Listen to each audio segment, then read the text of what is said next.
sociologija in sociološko društvo s vsemi svojimi aktivnostmi povezovanja, organizacije raznih posvetov, konferenc, tudi konec koncev družbenega protestiranja ob določenih dogodkih skozi čas, teh ni bilo tako malo, da je prineslo v ta prostor en drug diskurs, en drug način razmišljanja in gledanja na družbo in na svet. Kar pa zadeva sociologijo, pa mislim, da je sociologija vedno bila kritična znanost po eni strani, se pravi je kazala na nek način morda tisto, kar politika ni hotela videti, ampak je sociologija morala povedati. Po drugi strani je pa tudi bila refleksivna veda, ki je pogledala kdaj pa kdaj tudi sama vase in ovrednotila tisti svoj prispevek. Kakšna so bila pričakovanja, da naj bi bila sociologija. Načeloma naj bi bila sociologija marksistična, kritična in revolucionarna, konkretno pa poslušna, spravljiva in konformna. Vendar pa je bilo nesprejemljivo, da bi dejanske ugotovitve o dejanskem stanju delavstva v tedanjih razmerah predstavili javnost, da je bilo to povsem nekaj nesprejemljivega, nekaj, kar je politika blokirala, če smo to poskušali tudi na osnovi prvih anketnih in drugih raziskovanj. To je v spominu konferenco, ki je bila zelo odmevna iz Portoroža iz leta 1971. Res je bila zelo odmevna konferenca o jugoslovanski krizi, že takrat. Kriza in razvoj Jugoslavije, to je bila tema. In prišli so sociologi iz celega sveta, ampak celes jug je bil še. Jaz sem takrat bil še v gimnaziji in bil to eden izmed razlogov oziroma argumentov, zakaj sem se odločil za študij sociologije. Me je kar fasciniralo, kako so takrat sociologi razlagali, ker tega nismo, sicer po medijih tega nismo zaznali. Je drugačen diskurs je bil. Vsa jugoslovanska kritična elita je razprana. Odziv politike je bil enormen. Snemali so nas, ne da bi mi vedeli. Ampak to kaže, da je ta družba tistega časa bila na naše početje odzivna. Torej je to verjetno pozitivno. Tudi če smo bili izpostavljeni kritiki, je to dokazovalo smiselnost našega početja. Seveda prvi hip je to izzvalo razne odpore, tudi razne politične pretrese, ampak seveda, ko si prišel z empirično utemeljenimi podatki in to dokazal, potem ni bilo več vprašanje, se ni dalo kar tako odpraviti, tako rečem, te sitne muhe, ki je začela letati okrog glav politikov. In drugo je bilo pa seveda to, da smo na dnevni red postavljali tudi ta pa prepovedana vprašanja, ki so med drugim tudi vodila potem v to družbeno spremembo, na prelomu iz 80. v 90. leta. Sveda, kar je potem druga plat zgodbe, da nismo sami niti tega vedeli, da smo se zelo politizirali.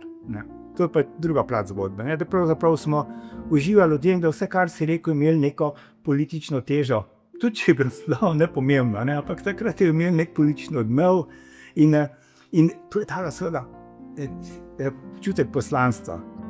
Recimo, da je zasluga Slovenskega sociološkega društva oziroma mogoče celo bolj lokalnih društev, ki smo jih imeli, ki smo jih ustanovili in so delovala, mislim, praktično po celi Sloveniji takrat.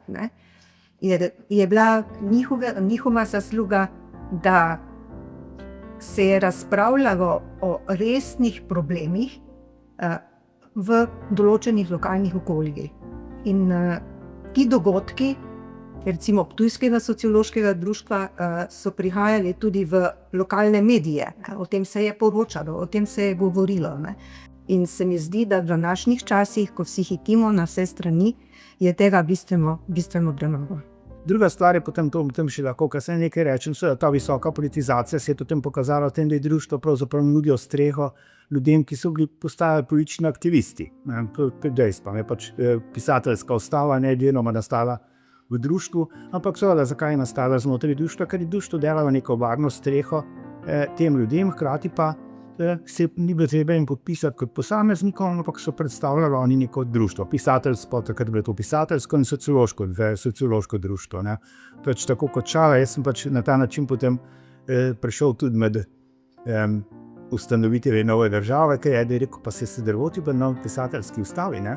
Neko jaz sem z podpisom kot predsednik društva. In to je bilo vse. Tukaj, če pogledam celo zgodovino, je društvo bilo dejansko ključno za postavljanje sociologije, ne, kot neke discipline. Ne.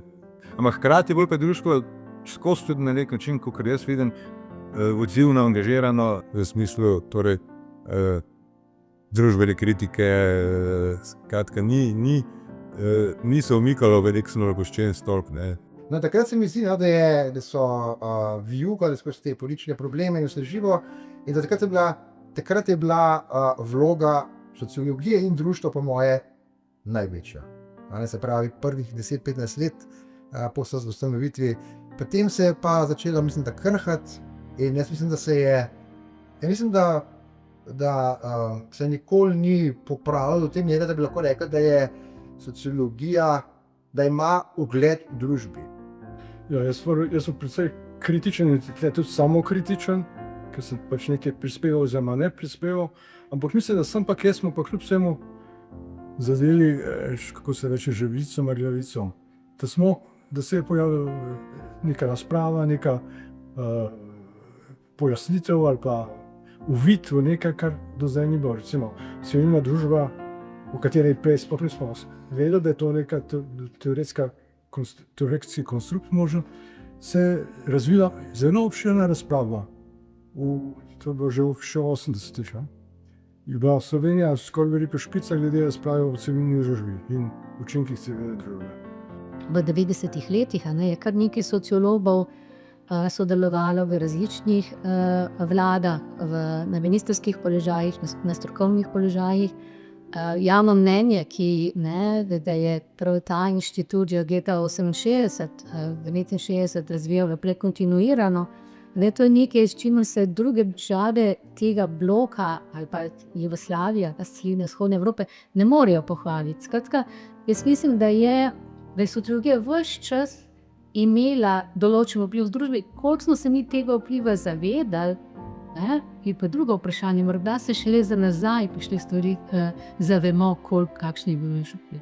Mogoče društvo ravno ni toliko namenjeno drugim družbenim podsistemom, ampak nam samim. In seveda nam samim je pa ogromno pustilo, torej dediščina je ogromna. Vseh 60 let je društvo bilo tisti center integracije sociološke stroke v Sloveniji, ki nima paralele. To društvo nekako niha med institucijo, kjer bi se sociologi malo med sabo in sociologi seveda malo družili, malo pozabavali, malo bolj sproščeno pogovarjali, kot v bistvu neka sindikalistična organizacija. Ne. To meni ni preveč všeč, nikoli bilo, tudi danes mi ni. Torej, mi po malem, zdaj se mi zdi zadnje čase, postajamo predvsem akademsko društvo, kot so tudi društva drugod po svetu. Vse imajo tudi v drugih državah, sociološka društva so predvsem akademska društva. Ampak po drugi strani pa društvo, kot sem rekel, odpiralo neke teme, relevantne teme. Se nam je zdelo, da je ta kriza neka priložnost za sociologijo, ne? Kar se kasneje pravzaprav pokazalo dosti kasneje s covidom. Sam veš, da so na začetku niso imeli pri covidu monopola ekonomisti, pač pa zdravniki, ki so zelo hitro ugotovili, da še tako dobra rešitev v laboratoriju, če jo ne moreš implementirati v skupnost, ki ima neko družbo svoje zakonitosti, nič ne velja. To je čas velike dvojnosti. Po eni strani je to čas neugoden za družbo, ugoden fajn za raziskovanje družbe, velike negotovosti, naraščajočih socialnih razlik, naraščajočega nezaupanja v znanost, naraščajočega nezaupanja v politiko. To je čas velikega vzpona populizma, vzpona mnogih gibanj, ki nekako nasprotujejo temu, kar mi delamo in kar poročujemo in kaj je namen. Ampak tudi čas odziva na vse to. To je tudi čas gibanj proti populizmu, to je čas MeToo gibanja, torej na področju spolnosti, moči, nasilja. Imamo eno močno novo gibanje, katero se odzove in proliferira ogromno enega raziskovanja v sociologiji v celem svetu.